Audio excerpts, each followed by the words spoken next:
If it's me breaking in, I'm a big fan of, who you know, not what you know. So for me is, getting out there and who has connections and going to the Chamber of Commerce. I Highly can go to my, underrated. what's that? Oh, that's highly underrated. Going to the Yes. Business Chamber of Commerce. It's, you're doing business with, potentially with other businesses. So, you can go to a plumber and, hey, I offer drain cleaning services. A plumber usually doesn't get involved in that. They have thousands of customers that you can potentially service and offer that product. And now you're in front of all these people and they're doing all the work for you, and that giving you that list of people that, maybe a potential customer. So that's one way to leverage your time, not have to have this major email list. I wouldn't say I have a major email list, but I started with zero when I first started. I went to friends and family and asked for referrals and things like that way before, any podcast or anything was put together. So, when people ask where to start as well, a daily video, 60 seconds or less on LinkedIn or on one of the channels until, you start to get a little bit more comfortable. Your first videos are probably going to stink.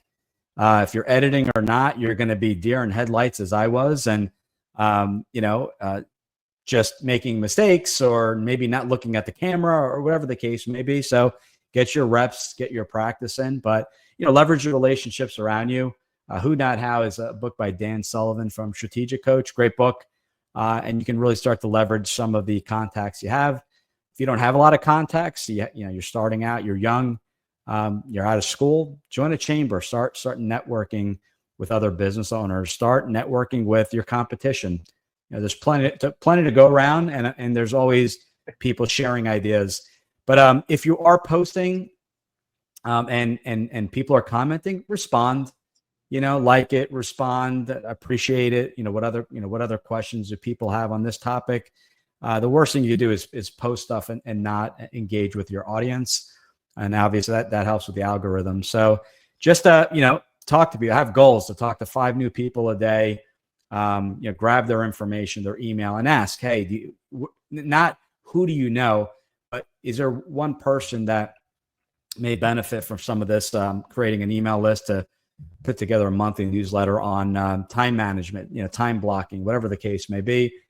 Do you know one person's? And you start off with maybe 2 contacts, turns into 4, turns into 8, 16, and it keeps growing. So I think you start there. You're not salesy. You're networking. You're telling people, hey, I'm new to this, and being open and honest. You may think I'm crazy for asking, but I'm trying to grow my business. I just opened up.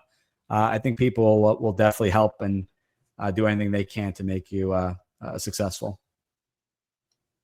Right. You brought up you brought up the Chamber of Commerce, and I do want to add something to that. I personally haven't done this before, but I do have friends that have done it, and I've seen them change. I've seen them really get things off the ground. But actually going to your local Toastmasters too. There is a caveat.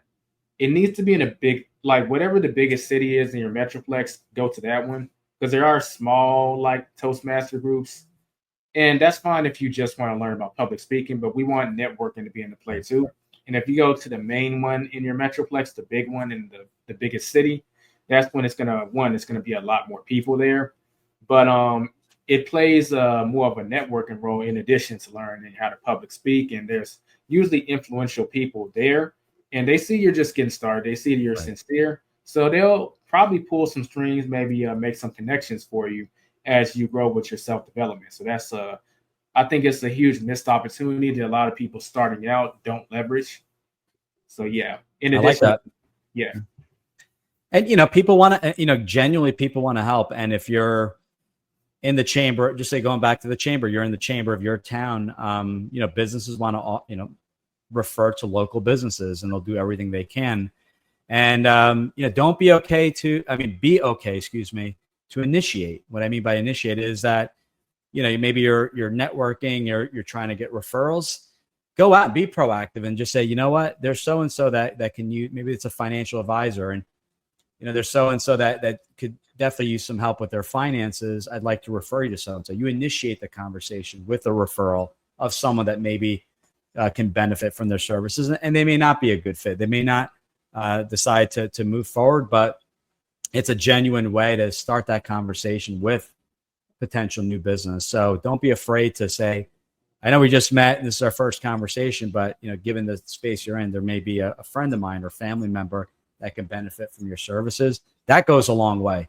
And if you can do that, they may reciprocate and come back and say, you know what, I really appreciate that. But, it worked, it didn't work out, whatever the case may be, which brought up so and so that may be a good fit for your services, and kind of refer back. So don't be afraid to initiate those conversations with the referral. I've done that before, and it's not in every case that I receive a referral, and you're not going in with that intention. But I think it's a great way to lead a conversation, especially being new to the area or new to the chamber or the Toastmasters.